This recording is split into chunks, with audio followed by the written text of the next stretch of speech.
find things offensive. I find a lot of things in Islam offensive. I find a lot of things that the political Islamic movement does offensive. And I think if we can't have freedom of speech to be able to criticize, to be able to challenge, there's nothing much left. And so in that sense, I think it's really crucial to be able to do that.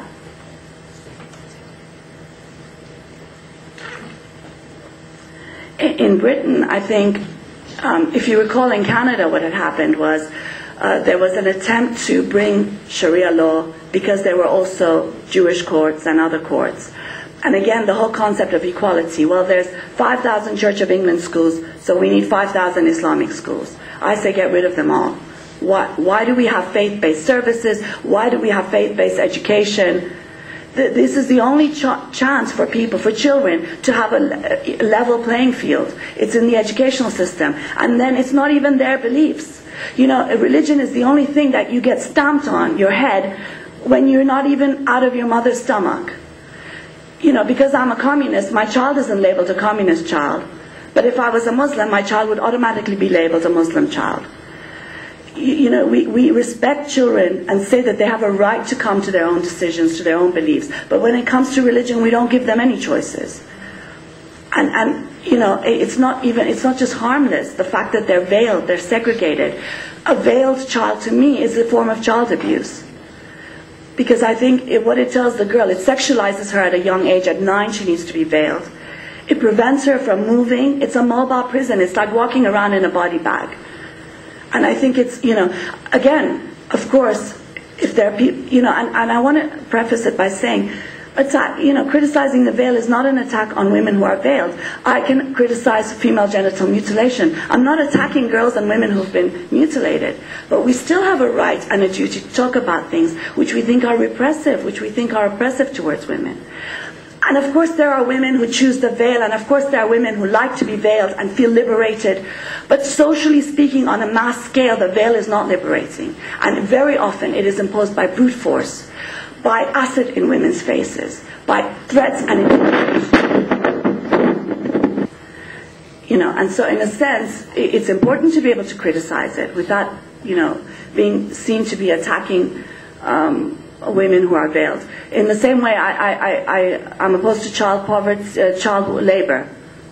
It doesn't mean you're attacking children who are working. You know, and I think, in a sense, we need to be able to criticize things that we think are repressive. Otherwise, where do we go? You know, we need to be able to talk about these things, and we need to be able to challenge them. And about the you know, has anybody been stoned? I mean, there's 8 people who are waiting to be stoned in Iran. And okay. I mean, I'm sorry. I'd like to have a, you know, try to answer your question, but I think it's quite. Yeah, I'm not sure what to tell you. I mean, there are cases of stoning to death. There are cases of amputations, there are cases of beheadings, there are cases of flogging, and so on and so forth. You know, I'm not going to give you a list of that, because if you wanted a list, you'd need to wait for a couple of years for me to finish that list. And so in a sense, I think those are facts. You know, it's not like we're talking. See, this is the thing. We're not talking about another planet. I can understand why sometimes Christians get really mad at me. Oh, look, we're wonderful. We feed homeless people and we give them food in soup kitchens. Yes, you do that because you're not in political power anymore. Because during the Inquisition, you hung heretics, you burnt them at the stake, and so on and so forth. And now, because an enlightenment pushed you back, you seem all cuddly and wonderful. But even now, even though you're all cuddly and wonderful, you still want to be exempted from discrimination laws. You don't want to serve gay people in your homeless shelters, and on and on and on. There's all these discriminatory standards, admission standards in their wonderful schools to begin with, let alone all the things that they're doing to prevent science, to prevent progress. And that's a religion that's been pushed back and made to an extent in the private sphere. You know, we're not living on another planet. We're not talking about something that happened 300 years ago so that nobody knows what's going on. We see on a daily basis what's happening in Iran, what's happening in Iraq, what's happening in Saudi Arabia, what's happening right here in Canada and in Britain and elsewhere. And so I'm not, you know, I'm sorry I can't give you a list. If you give me your email, I'll mail you a couple of millions of pages of documents. This is not the time and place for it. Thank you.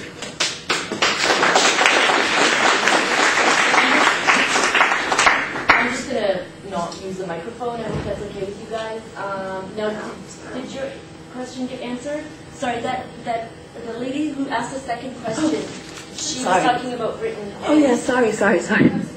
Bahar. Sorry, yeah, I'm sorry about that. Well, in England what's happened is we've started the One Law for All campaign, and the website is onelawforall.org.uk. And what we started that on December 10th, which is International Human Rights Day in December. And in the 3 months that we've started, we've got huge support. I mean, already over 10,000 people have signed the petition, and a lot of well-known personalities, Muslims, non-Muslims, atheists, so on and so forth, have come and joined the campaign and are supporting it. The problem in Britain is that it's actually Sharia courts have been there for a very, very long time. And what happened is the Archbishop of Canterbury, I'm sure you've heard of him, he's the head of the Anglican Church.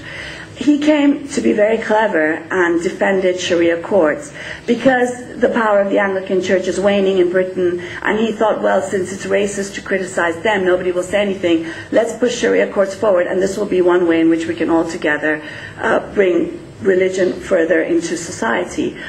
And what happened is that there was a backlash and an outrage on Sharia courts, and a lot more attention was highlighted on the issue. So, for example, the Sharia councils have already tried 7,000 cases, and they've been established since the late 80s. They've even given death fatwas, these councils.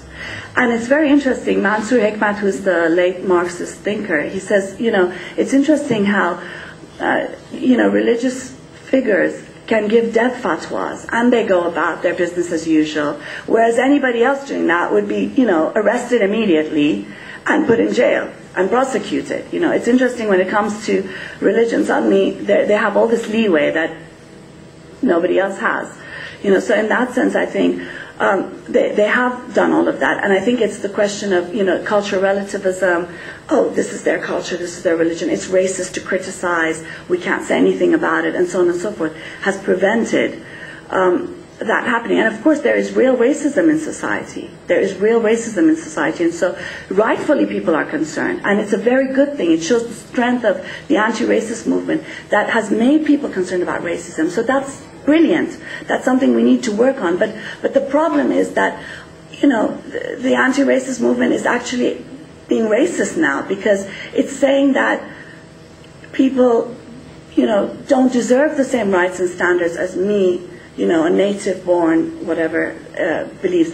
And interestingly, a lot of these people have been, these so-called immigrants or these so-called Muslims that they call, they've been in Britain and the West for generations, and they're still considered other. They're still considered as not part of society, not deserving the same rights. And that's why one of the things we're stressing is the importance of citizenship rights and people having the same rights. And the thing we always, people say, well, in a plural society, you need to have plural laws. It's the opposite. In a plural society, you have to have one law for it to be fair. Otherwise, it's, anything goes.